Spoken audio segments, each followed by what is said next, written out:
पूरे चंदन का लेप किया, कन्हैया की ललाट पे किया, उनकी सखाओं को भी किया। भगवान कहे हो गया, उपजा कहे कि जी तो थोड़ा सा मेरे पास आ जाओ ना। सुखदेव स्वामी कहते हैं कि देखो भगवान पहले जीवों को अपने पास बुलाते हैं, आ जाओ। जीव जब थोड़ा सा प्रभु की तरफ बढ़ता है तो भगवान उसको अपनाने के लिए आगे बढ़ते हैं।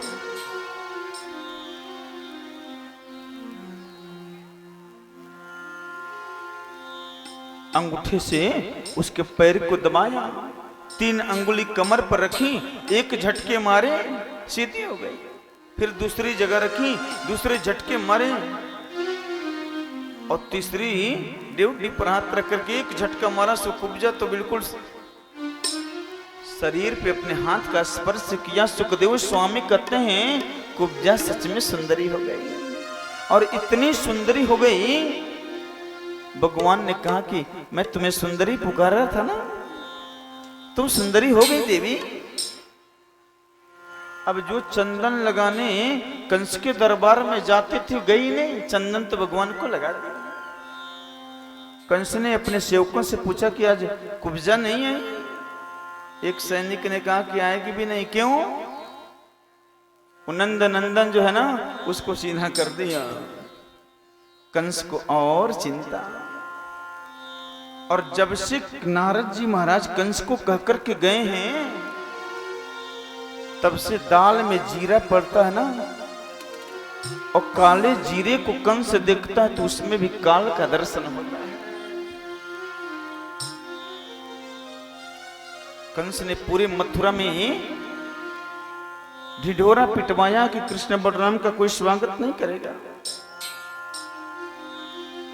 लेकिन मथुरा वासी कहते हैं कि हम जाकर स्वागत न करेंगे, अपने अपने छतों पर से तो हम स्वागत करेंगे। और कृष्ण बलराम अपने सखाओं के साथ में चढ़ रहे हैं। अटारियों पर से पुष्प वर्षा हो रहे हैं। कन्हैया गए, धनुष रखा है ना, शिव धनुष है। मामा जी ये क्या है? कंस से नहीं, उनके सैनिकों से है। ये क्या है? शिव धनुष है, इसी का यज्ञ है, इसी का मेला है, इसको छू सकता हूं? सारे सैनिक हंस पड़े लो। और जैसे ही धनुष का स्पर्श किया, धनुष 2 भागों में विभक्त हो गया। प्रेम से बोलिए बाल कृष्ण लाल की। अब तो पूरे सैनिक टूट पड़े। दोनों भाई धनुष के एक एक टुकड़े लेकर के धुनाई। सारे मथुरा में हाहाकार।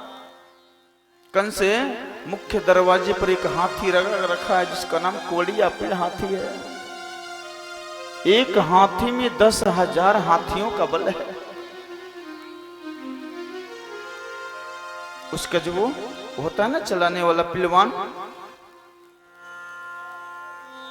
हाथी को आदेश दिया, स्पर्श किया, हाथी जैसे मारने के लिए चला, भगवान तो उसके दांतों को पकड़ करके इतना जोर से फेंके, दांत उखड़ गए, हाथी चला गया अनंत आकाश में, धड़ाम से धरती पर गिरा। अब कंस को लगा कि मेरा काल आ गया है।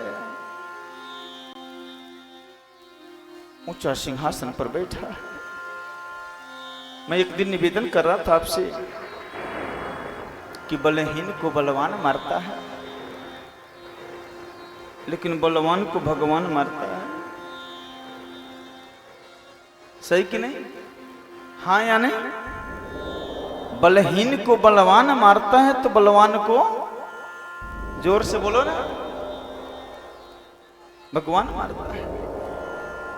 जैसे सिंह किसी हाथी पर दहाड़ता है, भगवान कृष्ण कंस के ऊपर दहाड़े, उसके बालों को पकड़ करके खींचा। ये क्या कर रहे हो कन्हैया? ये क्या है? भगवान कहते हैं कि याद करो, आज से बहुत दिन पहले एक आंवला स्त्री तुमसे कह रही थी कि भैया मेरे बाल को छोड़ दो, मेरी केस को छोड़ दो, मुझे दर्द हो रहा है। तुम्हें याद है मैं उसी देवकी का पुत्र हूं कि जाके पाँव नहीं फटी बिवाई, सो का जाने पीर पराई। जिसके पांव में बिवाई फटता है तो बिवाई फटने वाले के दर्द को ही समझता है। अब तुम्हें मालूम हो रहा है कि दर्द क्या होता है। मैं उसी देवकी का 8वां पुत्र हूं। अब देखो वहां पर जो संत है ना, उनको भगवान योगी के रूप में दिख रहे हैं, योगेश्वर के रूप में। वहां पर जो माताएं बैठी हैं, उनको भगवान पुत्र के रूप में दिख रहे हैं। वहां जो नव युवतियां बैठी हैं, उनको भगवान पति के रूप में दिख रहे हैं। लेकिन कंस को काल के रूप में दिख रहे हैं। राधे श्याम तो बोलना पड़ेगा और जोर से, अभी नहीं।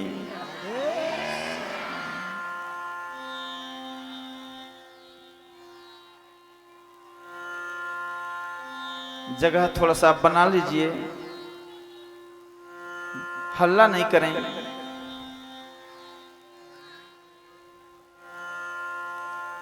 अच्छा, अगले बार होगा तो पंडाल बढ़ाया जाएगा, इस बार एडजस्ट कर लीजिए।